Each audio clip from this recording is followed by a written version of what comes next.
Pues el extranjero, capítulo 1. Hoy ha muerto mamá, o quizás ayer, no lo sé. Recibí un telegrama del asilo. Falleció su madre, entierro mañana, sentidas condolencias. Pero no quiere decir nada, quizás haya sido ayer. El asilo de ancianos está en Marengo, a 80 kilómetros de Argel. Tomaré el autobús a las 2 y llegaré por la tarde. De esa manera podré velarla y regresaré mañana por la noche. Pedí 2 días de licencia a mi patrón y no pudo negármelos ante una excusa semejante. Pero no parecía satisfecho. Llegué a decirle, no es culpa mía, no me respondió. Pensé entonces que no debía haberle dicho eso. Al fin y al cabo no tenía por qué excusarme, más bien le correspondía a él prestarme las condolencias. Pero lo hará sin duda pasado mañana, cuando me vea de luto. Por ahora es un poco como si mamá no estuviera muerta. Después del entierro, por el contrario, será un asunto archivado y todo habrá adquirido aspecto más oficial. Tomé el autobús a las 2, hacía mucho calor, comí en el restaurante de Celeste como de costumbre.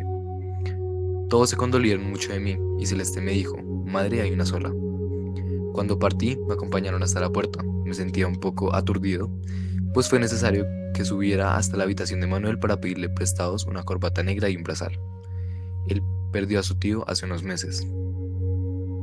Corrí para alcanzar el autobús. Me sentía adormecido sin duda por la prisa y la carrera, añadidas a los barquinazos, al olor a gasolina y la reverberación del camino y del cielo. Dormí casi todo el trayecto. Cuando desperté, estaba apoyado contra un militar que me sonrió y me preguntó si venía de lejos.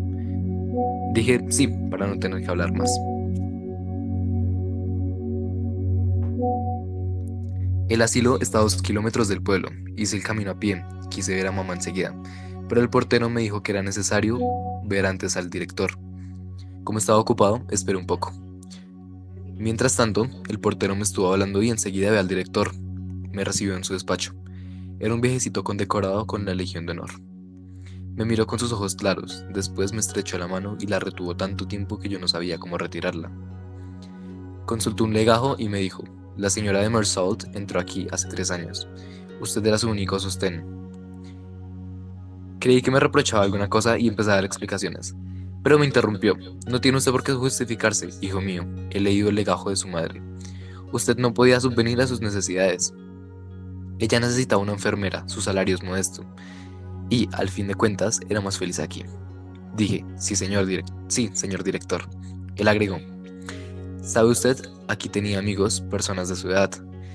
Podía compartir recuerdos de otros tiempos. Usted es joven y ella debía aburrirse con usted. Era verdad. Cuando mamá estaba en casa, pasaba el tiempo en silencio, siguiéndome con la mirada. Durante los primeros días que estuvo en el asilo lloraba a menudo. Pero era por la fuerza de la costumbre.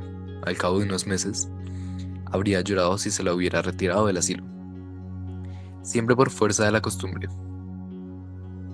Un poco por eso, en el último año casi no fui a verla, y también porque me quitaba el domingo, sin contar el esfuerzo de ir hasta el autobús, tomar los billetes y hacer 2 horas de camino. El director me habló aún, pero casi no le escuchaba. Luego me dijo, supongo que usted quiere ver a su madre. Me levanté sin decir nada y salió delante de mí. En la escalera me explicó, la hemos llevado a nuestro pequeño depósito, para no impresionar a los otros. Cada vez que un pensionista muere, los otros se sienten nerviosos durante 2 o 3 días y dificulta el servicio. Atravesamos un patio donde había muchos ancianos, charlando en pequeños grupos. Callaban cuatro, pasábamos, callaban cuatro pasábamos, y reanudaban las conversaciones detrás de nosotros. Hubiérase dicho un sordo parloteo de cotorras. En la puerta de un pequeño edificio, el director me abandonó. Le dejo a usted, señor Mersault. Estoy a su disposición en mi despacho. En principio, el entierro está fijado para las 10 de la mañana. Hemos pensado que así podría usted velar a la difunta. Una última palabra. Según parece, su madre expresó a menudo a sus compañeros el deseo de ser enterrada religiosamente. He tomado a mi cargo hacer lo necesario, pero quería informar a usted. Le di las gracias. Mamá, sin ser atea, jamás había pensado en la religión mientras vivió. Entré, era una sala muy clara, blanqueada a la cal, con techo de vidrio, estaba amueblada con sillas y caballetes en forma de X. En el centro de la sala, 2 caballetes sostenían un ferete- feretetro cerrado con la tapa. Solo se veían los tornillos relucientes, hundidos apenas, destacándose sobre las tapas pintadas de nogalina. Junto al feretero Estaban una enfermera árabe con blusa blanca y un pañuelo de color vivo en la cabeza. En ese momento, el portero entró por detrás de mí. Debió haber corrido, tartamudeó un poco. La hemos tapado, pero voy a destornillar el cajón para que usted pueda verla. Se aproximaba al féretro cuando lo paré. Me dijo, ¿no quiere usted? Respondí, no. Se detuvo, y yo estaba molesto porque sentía que no debía haber dicho eso. Al cabo de un instante me miró y me preguntó, ¿por qué? Pero sin reproche, como si estuviera informándose. Dije, no sé. Entonces, retorciendo el bigote blanco, declaró sin mirarme, comprendo. Tenía ojos hermosos, azul claro y la tez un poco roja. Me dio una silla y se sentó también, un poco a mis espaldas. La enfermera se levantó y me dirigió hacia la salida. El portero me dijo, tiene un chancro.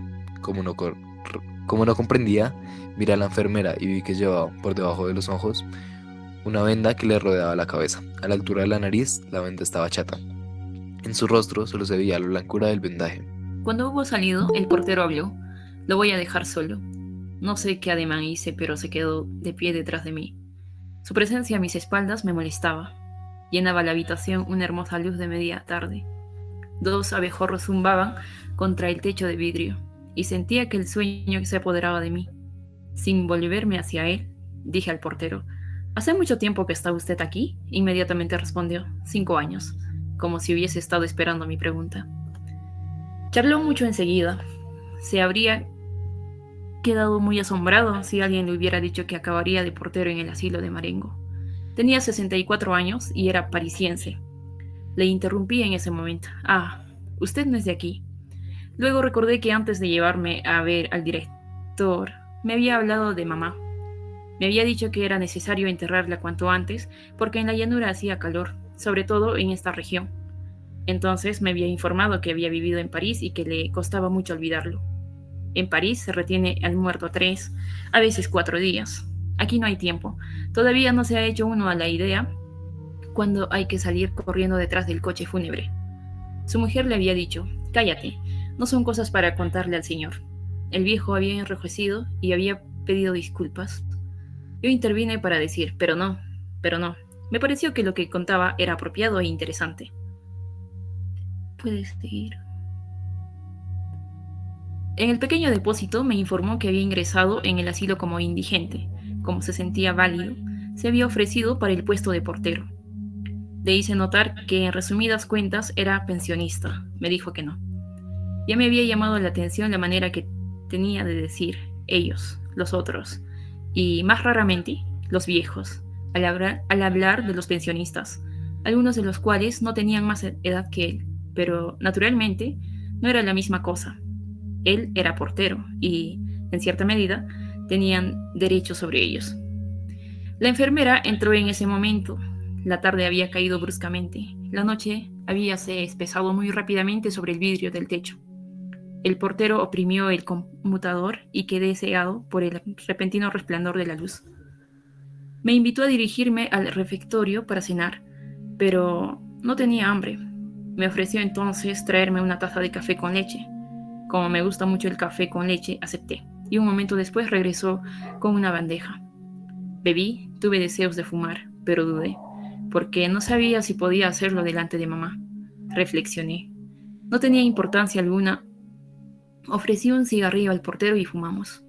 En un momento dado me dijo, ¿sabe usted? Los amigos de su señora madre van a venir a velarla también. Es la costumbre. Tengo que ir a buscar sillas y café negro. Le pregunté si se podía apagar una de las lámparas. El resplandor de la luz contra las paredes blancas me fatigaba. Me dijo que no era posible. La instalación estaba hecha así, o todo o nada. Después no le presté mucha atención. Salió, volvió, dispuso las sillas. Sobre una de ellas apiló tazas en torno de una cafetera.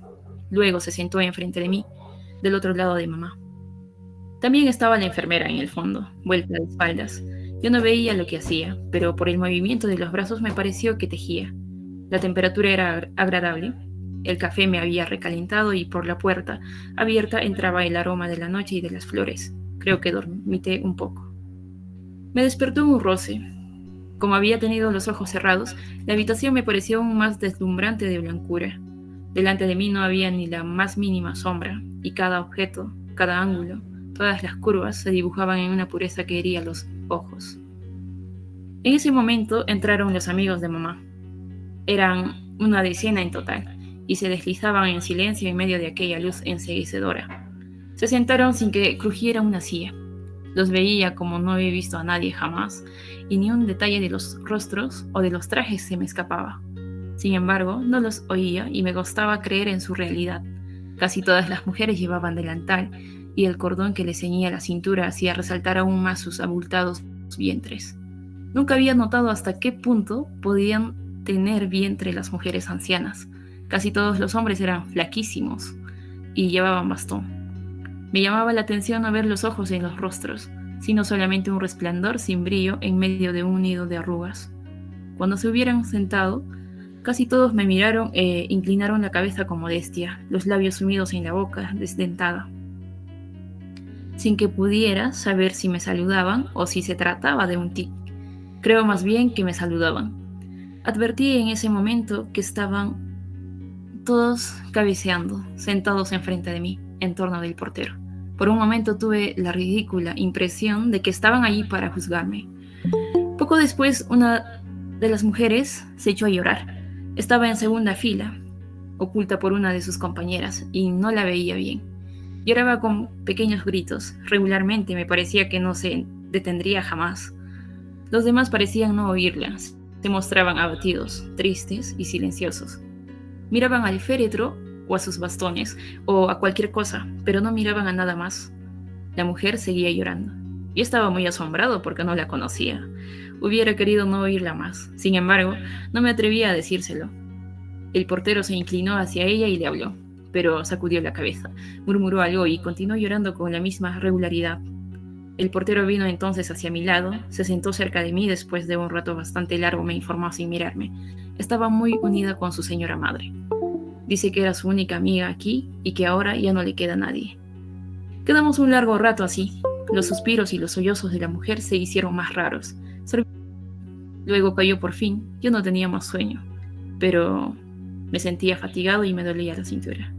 Ahora me resultaba penoso el silencio de todas estas gentes.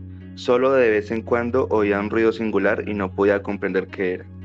A la larga acabé por adivinar que algunos de los ancianos chupaban el interior de las mejillas y dejaban escapar unos raros chasquidos. Tan absortos estaban en sus pensamientos que ni se daban cuenta. Tenían la impresión de que aquella muerta acostada en medio de ellos no significaba nada ante sus ojos, pero creo que ahora era una impresión falsa. Todos tomamos café, servido por el portero. Después, no sé más, la noche pasó. Recuerdo que en cierto momento abrí los ojos y vi que los ancianos dormían amontonados, excepto uno que me miraba fijamente, con la barbilla apoyada en el dorso de las manos aferradas al bastón, como si no esperase sino mi despertar. Luego volví a dormirme. Me desperté porque cada vez me dolía más la cintura. El día resbalaba sobre el techo del vidrio. Poco después, uno de los ancianos se despertó y tosió mucho. Escupía en un gran pañuelo a cuadros y cada una de las escupidas era como un desgarramiento. Despertó a los demás y al portero dijo que debían marcharse. Se levantaron. La incómoda velada les había dejado los rostros de color ceniza. Al salir con gran asombro mío, todos me estrecharon la mano, como si esa noche durante la cual no cambiamos una palabra hubiese acrecentado nuestra intimidad. Estaba fatigado. El portero me condujo a su habitación y pude arreglarme un poco. Tomé café con leche, que estaba muy bueno. Cuando salí era completamente de día. Sobre las colinas que separaban a Marengo del mar, el cielo estaba arrebolado y el viento traía olor a sal.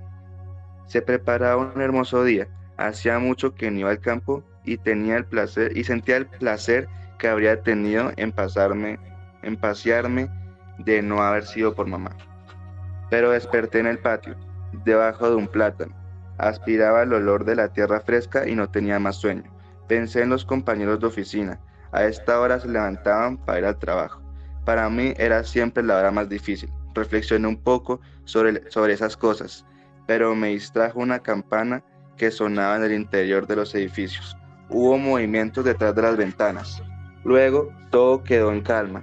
El sol estaba algo más alto en el cielo. Comenzaba a calentarme los pies. El portero cruzó el patio y me dijo que el director me llamaba. Fui a su despacho, me hizo firmar cierta cantidad de documentos. Vi que estaba vestido de negro con pantalón a rayas. Tomó el teléfono y me interpeló. Los empleados de pompas fúnebres han llegado a su momento. Voy a pedirles que vengan a cerrar el féretro. ¿Quiere usted ver antes a su madre por última vez? Le dije que no. Ordenó por teléfono, bajando la voz. Diga usted a los hombres que pueden ir. Enseguida me dijo que asistiera al entierro y le di las gracias. Se sentó ante el escritorio y cruzó las pequeñas piernas. Me advirtió que yo y él estaríamos solos, con la enfermera de servicio. En principio, los pensionistas no debían asistir a los entierros. Él solo les permitía velar. Es cuestión de humanidad, señaló. Pero en este caso, había autorizado a seguir el cortejo a un viejo amigo de mamá, Tomás Pérez. Aquí el director sonrió. Me dijo, ¿comprende usted que un sentimiento un poco pueril como él y su madre casi no se separaban? En el asilo les hacían bromas. Les decían a Pérez, es su novia. Pérez reía. Aquello les complacía. La muerte de la señora de Mersault le ha afectado mucho. Creí que no debía de negarle la autorización, pero prohibí velarla a ver.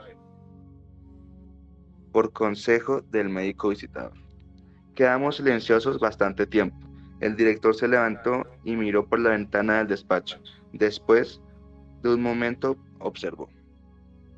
Ahí está el cura de Marengo.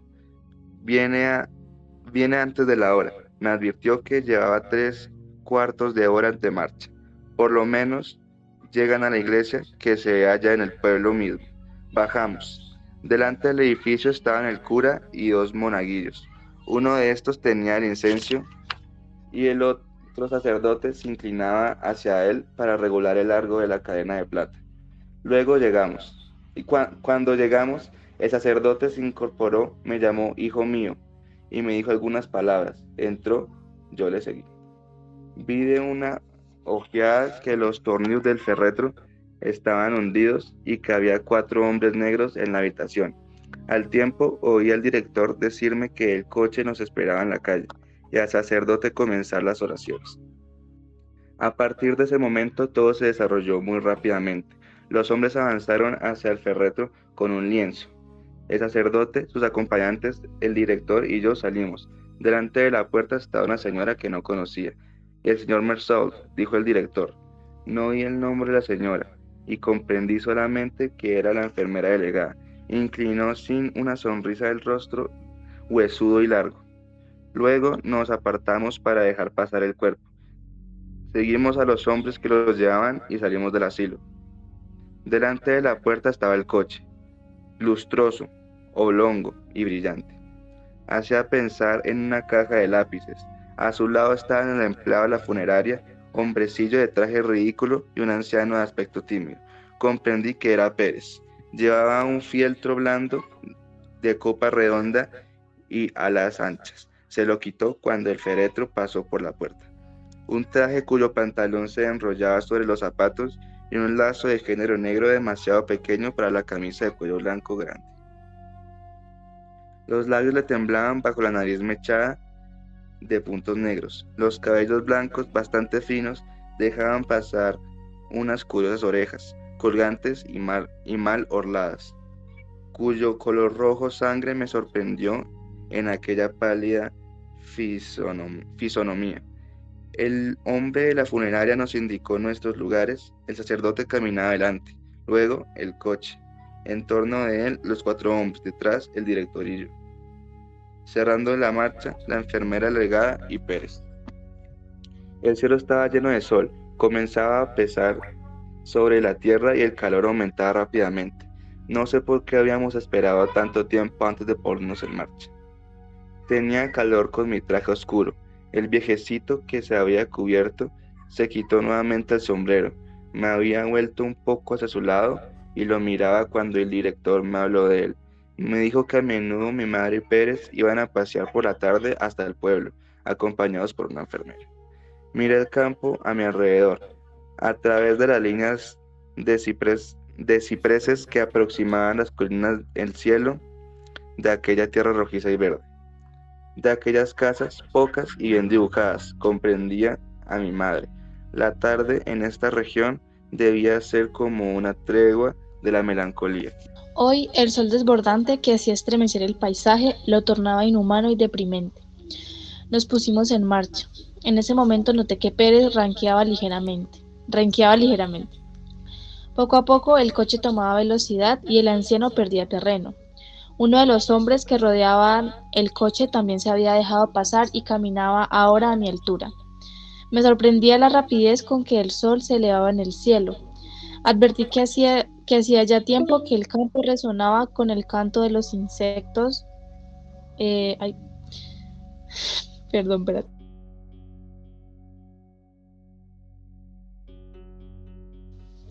Me sorprendía la rapidez con que el sol se elevaba en el cielo. Advertí que hacía ya tiempo que el campo resonaba con el canto de los insectos y el crujir de la hierba. El sudor me corría por las mejillas. Como no tenía sombrero, me abanicaba con el pañuelo. El empleado de pompas fúnebres me dijo entonces algo que no oí. Al mismo tiempo se enjugaba el cráneo con un pañuelo que tenía en la mano izquierda, mientras que con la derecha levantaba el borde de la gorra. Le dije, ¿cómo? Repitió señalando al cielo. Está sofocante. Dije, sí. Poco después me preguntó, ¿es su madre la que va ahí? Otra vez dije, sí. ¿Era vieja? Respondí, más o menos. Pues no sabía la edad exacta. Enseguida se calló. Me di vuelta y vi al viejo Pérez a unos 50 metros detrás de nosotros.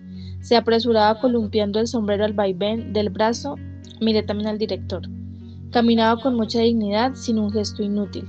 Algunas gotas de sudor le perlaban la frente, pero no las enjuagaba. Me pareció que el cortejo marchaba un poco más deprisa. A mi alrededor continuaba siempre el mismo campo luminoso colmado del sol. El resplandor del cielo era insostenible. En un momento dado pasamos por una parte del camino que había sido arreglada recientemente.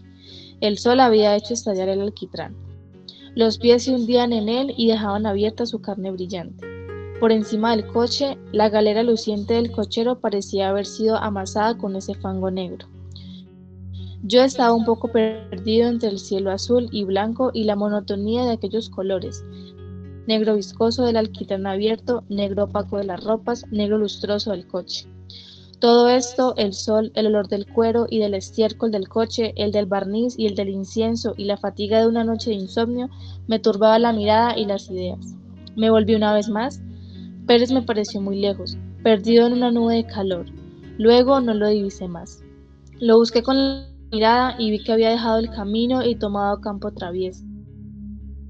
Comprobé también que el camino doblaba delante de mí. Comprendí que Pérez, que conocía la región, cortaba campo para alcanzarnos. Al dar la vuelta se nos había reunido. Luego lo perdimos. Volvió a tomar a campo traviesa, y así varias veces. Yo sentía la sangre que me golpeaba en las... Todo ocurrió enseguida con tanta precipitación, certidumbre y naturalidad que no recuerdo nada más. Solo una cosa. A la entrada del pueblo la enfermera delegada me habló. Tenía una voz singular que no correspondía a su rostro, una voz melodiosa y trémula. Me dijo, si uno anda despacio, ¿cuál es la consolación? Pero si anda demasiado prisa, transpira, y en la iglesia es con resfriado. Tenía razón, no había escapatoria. Todavía retengo algunas páginas de aquel día, por ejemplo, el rostro de Pérez cuando se nos reunió cerca del pueblo por última vez. Gruesas lágrimas de nerviosidad y de pena le chorreaban por las mejillas, pero las arrugas no las dejaban caer. Se extendían, se juntaban y los geranios rojos en las tumbas del cementerio, el desvanecimiento de Pérez. Habríase dicho un títere dislocado. La tierra color de sangre que rodaba sobre el féretro de mamá, la carne blanca de las raíces que se mezclaban, gente aún, voces, el pueblo, la espera delante de un café, el incesante ronquido del motor y mi alegría cuando el autobús entró en el nido de luces de Argel y pensé que iba a acostarme y a dormir durante 12 horas. Entonces, Chicos, tengo una serie de preguntas, lógicamente como para hacer una dinámica un poco más abierta a sus opiniones, a saber qué piensan, qué opinan ustedes. Y pues quienes quieran participar, hablar, dialogar, lo pueden hacer. Y los que no, no pasa nada, no se preocupen. Pero me gustaría saber qué opinan ustedes o qué opinión tienen ustedes respecto de esta primera impresión de Marceau, que es el protagonista, respecto de la muerte de la mamá. ¿Ustedes creen que el tipo es muy frío o es, no sé, qué creen ustedes? ¿Qué creen ustedes de Marceau? Entonces pueden alzar la mano o pueden simplemente activar el micrófono y decirlo, no pasa nada. Omar, dale Omar. Bueno, buenas noches. Quizá en mi opinión, el hecho de que a pesar de que se está enfrentando a la pérdida de un familiar, en este caso su madre, él no experimenta mayor emoción más que la monotonía. Tú dices que lo ve como un evento normal, o sea, como algo cotidiano, por decirlo así. Sí, algo cotidiano. Ok, dale, Omar. Can, ¿qué opinas tú?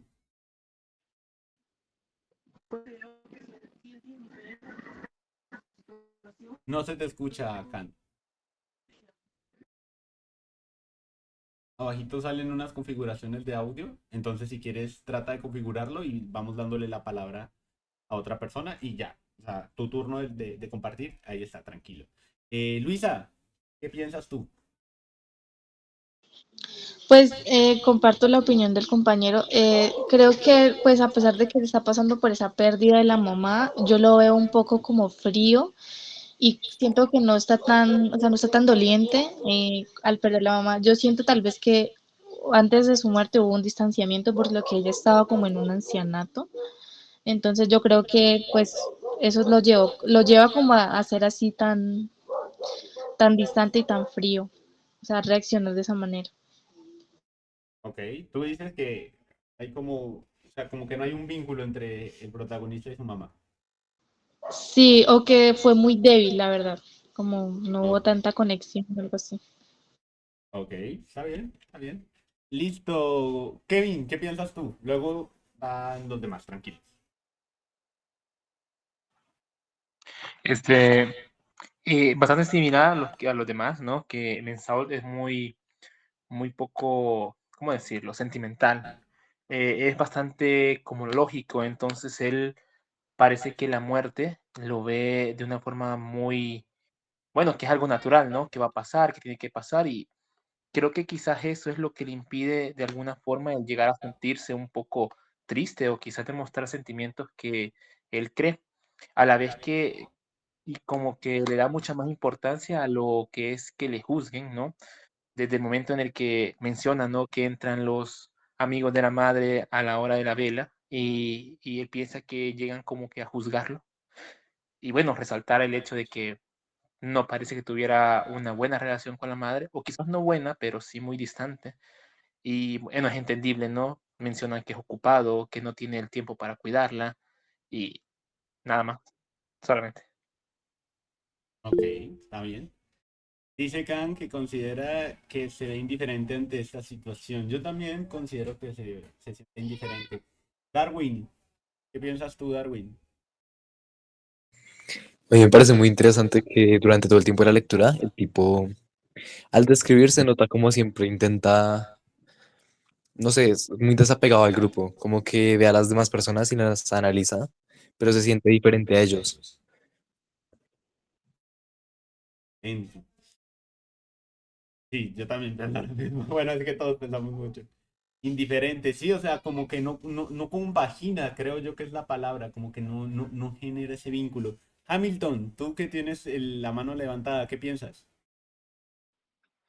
Bueno, tengo que recalcar, o sea, como el extremo detalle, o sea, el detalle que le da, digamos, a todo lo que sucede alrededor y lo secundario o sea, lo secundario que parece ser para él la muerte de la mamá, aunque tal vez, o sea, también se puede ver así, digamos, puede ser también, digamos, la diferencia de el no saber cómo reaccionar, que es algo que pasa con alguna gente que puede estar, o sea, que puede haber pasado algo muy malo, pero, o sea, pero digamos, no expresan los sentimientos porque muchas veces hay quien no sabe cómo, que también es otro tipo de reacción que suele tener la gente. Y eso me lleva a la pregunta de cómo se presenta ese entorno en el que está Marceau. No sé si a ustedes les pasa, pero a mí me parece que el tipo protagonista, desde luego, le da como más importancia a lo secundario, desde el evento principal, como que su indiferencia se hace partidaria de lo secundario. Pero ¿qué piensa Kevin? Kevin Andrés, ¿qué piensas tú? Pues sí, Mersol sé que es una persona bastante indiferente, le presta le presta más atención a los sentidos como tal. Por ejemplo, en el momento en el que bueno, en todo momento siempre está refiriéndose a lo que siente en el momento. Cuando la luz reflejaba en las paredes blancas que le molestaba, el sol, el paisaje agradable, la brisa, es como una persona más de el momento, no tan expresiva. Sea, ya voy. Mira, es que tengo una pregunta. Y sí, dice Kant que tendría sentido el nombre del libro porque el protagonista, que es Marceau, se siente ajeno o extranjero a todo lo que sucede a su alrededor. También considero lo mismo. Kant, ¿tú quieres decir algo? No sé si quieres habilitar el micrófono. O si Camilo, ¿tienes el micrófono? Sí, sí, Dale, yo sí. te explico luego. Lo que Perdóname, yo Camilo. quería decir era, ¿Qué piensas tú, ¿cómo? Camilo? Ah, lo que iba a decir es como, en este libro ya se puede ver como esa aceptación y por ende como la alineación que tiene el personaje con la sociedad y de alguna forma también que prefiere el exterior, por ende sería como el extranjero y se explora mucho más como el absurdo de Camus que habla de la aceptación y todo eso. Entonces es como muy interesante. Ok. ¿Y ustedes qué piensan del calor? Ahí sí se dan cuenta que empieza a hablar del calor. El calor va a ser, creo que, un elemento indispensable en Marceau. No sé si ustedes se dan cuenta que a cada rato se está nombrando el ambiente, la tensión del ambiente, el aire. ¿Qué piensan ustedes de eso? ¿Creen que también es algo relevante? Si quieren, activen el micrófono, no pasa nada, los que quieran compartir. ¿Qué piensan?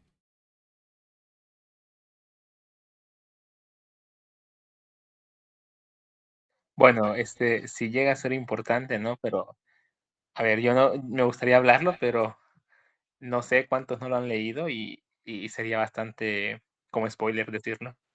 También lo Yo no estaba lo he terminado de pensando. leer. Sí, no, yo creo que hay personas que de pronto no se lo han leído, entonces no valdría la pena de pronto llegar a comentarios.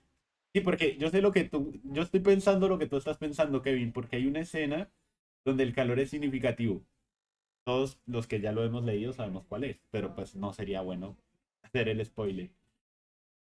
Bueno, ¿qué más podríamos preguntarnos? Bueno, no sé si alguien quiere compartirnos su reflexión, qué creen de la dinámica, que si está bien o está mal, ¿qué piensan? ¿Qué podríamos Eh, mejorar? tal vez, tal vez acá está muy genial la dinámica.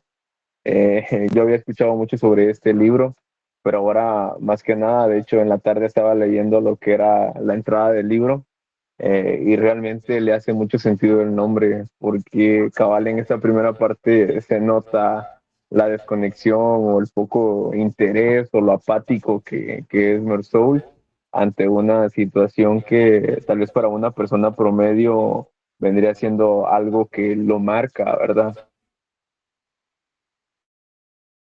Sí, y yo creo que el arrepentimiento también de los eventos secundarios, o sea, el tipo se arrepiente de unas cosas, pero no se arrepiente de otras. Sí. Alexis, dale, ¿qué piensas? Bueno, la verdad el libro me pareció bastante bueno. Es la primera vez que lo leo.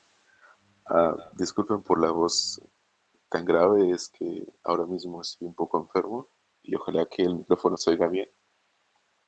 No pasa nada, no te Se preocupes. oye bien.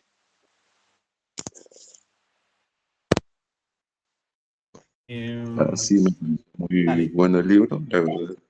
Este, soy completamente nuevo en esto de la lectura y por eso quise unirme en el club, porque me interesa mucho y estoy muy interesado en aprender más sobre libros interesantes como El extranjero de Albert Camus y La Metamorfosis, que estuvo muy buena, la verdad, aunque esa la leí por separado. Y listo, gracias. Dale, Alexis. Kevin, algo, quedan 30 segundos. ¿Qué quieres decir? Pues la dinámica me parece súper interesante, súper buena.